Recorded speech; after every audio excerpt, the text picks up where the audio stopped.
पुढे पुढच्या आणखी एक महत्त्वाच्या बातमीकडे. काटोल नरखेड विधानसभेत हजारो मतांची चोरी झाली असून भाजपच्या दबावातून निवडणूक आयोगाचं मतचोरीकडे दुर्लक्ष असल्याचा हल्लाबोल माजी मंत्री अनिल देशमुख यांनी केलाय.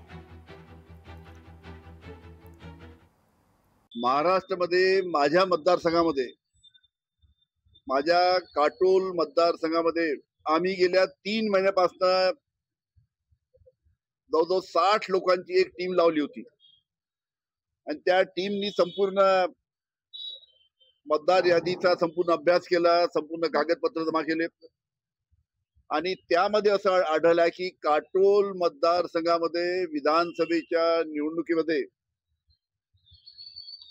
35,535 मताची मतचोरी झाली. लोकशाही मराठी ऐका, पहा, जागरूक रहा.